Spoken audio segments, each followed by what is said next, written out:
O preço dos imóveis subiu muito nos últimos anos aqui no Brasil.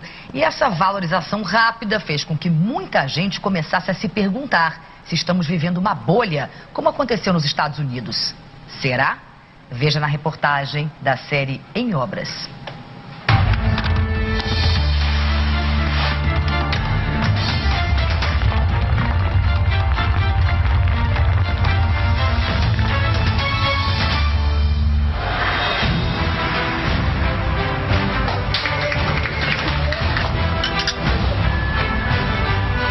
No Brasil, se vendeu tanto imóvel como agora nos últimos 4 ou 5 anos. Começou a vender 8 horas da manhã, meio-dia tinha acabado. Tentamos mudar a tabela, não deu tempo. Nós vendemos o lançamento a 350. Esse mesmo apartamento hoje, ele não sai por menos de 600 mil reais. O preço de um apartamento depende do tamanho do imóvel, do estado de conservação, do material usado, dos acabamentos, mas principalmente da localização. Se você quiser morar na praia do Leblon ou de Ipanema, aqui no Rio de Janeiro, prepare o bolso. Um imóvel aqui pode custar até 32 milhões de reais. Você ouviu direitinho, 32 milhões de reais.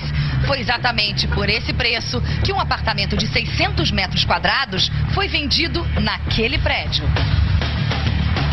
Aqui no Rio, por exemplo, você vai na Zona Sul, você não tem mais terrenos para edificar.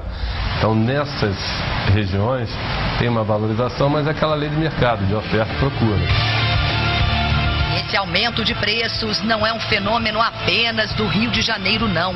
Brasília também teve uma valorização impressionante. Na região do Plano Piloto, com certeza o valor médio está um pouquinho acima ainda do Rio de Janeiro, porque a renda é maior. O que acontece é que o Plano Piloto de Brasília ele está completamente asfixiado. A única alternativa é procurar sair do Plano Piloto. Bairros inteiros vêm surgindo em várias cidades brasileiras. Aqui em Brasília, um dos destaques é Águas Claras. Até a década de 90 não havia nada aqui. Era um imenso matagal. De lá para cá, tudo mudou. 800 prédios brotaram do chão. O número de moradores aumentou quase 4 vezes. Agora são 150 mil habitantes.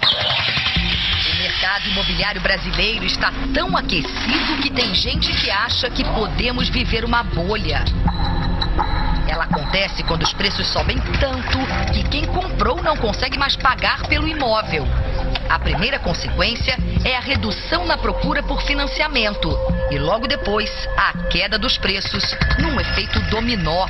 Tem economista que diz que começa a aparecer em algumas cidades brasileiras um dos sintomas de bolha. Que há um descolamento imenso entre o preço de imóveis e o preço de aluguéis. Eles devem andar mais ou menos equilibrados. Aqui em São Paulo os preços subiram muito, sobretudo de imóveis novos. A gente não viu o aluguel acompanhando. Em 3 anos, os imóveis em São Paulo ficaram 85% mais caros, enquanto o aluguel subiu menos de 40%. No Rio, os imóveis dobraram de preço. Para alugar também subiu, só que numa velocidade bem menor. O perigo do valor do aluguel muito baixo é desestimular a compra.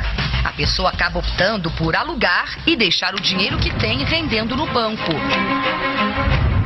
Um dos sintomas mais fortes de bolha é quando o desempenho da economia não justifica os preços cobrados pelo mercado.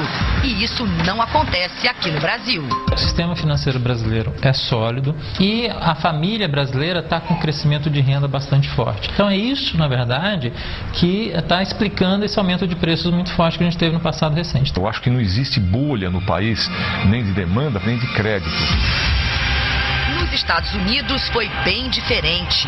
A bolha imobiliária estourou em 2008, como conta a correspondente Elaine Basti. Aqui nos Estados Unidos, a crise começou com um superaquecimento do mercado imobiliário. Com muito crédito disponível, muita gente decidiu comprar casas apostando na alta dos preços. E eles realmente subiram. Alguns imóveis tiveram preço quadruplicado. Aí a bolha estourou e até agora o país não se recuperou desse baque. Muito dinheiro para emprestar, os bancos não eram rigorosos na seleção e davam crédito até mesmo para quem não tinha como comprovar renda. Por exemplo, o americano ia ao banco e financiava uma casa no valor de 300 mil dólares. Como os imóveis na época estavam se valorizando muito rápido aqui nos Estados Unidos, em pouco tempo a casa valia bem mais. Vamos dizer 400 mil dólares. Essa diferença de 100 mil dava a ele o direito de ir ao banco e pegar esse dinheiro emprestado, fazer uma dívida nova para gastar como quisesse. O problema começou quando os preços das casas caíram, as prestações subiram e muita gente teve que devolver a casa para se livrar da dívida. Conclusão: os bancos tiveram que leiloar os imóveis. Com muita casa sendo vendida, os preços despencaram.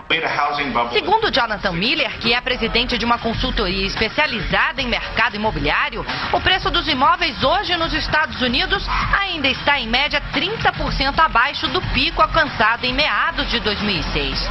A bolha estourou 2 anos depois, em 2008, atingindo todo o sistema financeiro. E até agora, o mercado imobiliário não se recuperou. A nossa realidade não é nada parecida com a americana. Lá o mercado é extremamente especulativo, ou seja, as pessoas compram para ganhar dinheiro em cima do mercado. Aqui não, aqui as pessoas compram para a sua própria habitação. Por que poderíamos ter uma bolha nesse sentido? Ou pela supervalorização do imóvel, ou pela falta de renda de quem vai pagar a prestação. Se nós tivermos essas duas pontas cuidadas, nós não teremos nenhum problema. Na reportagem de amanhã, você vai conhecer outros fatores que contribuíram para a valorização dos imóveis no Brasil. O agronegócio na região centro-oeste, a Copa do Mundo e os Jogos Olímpicos.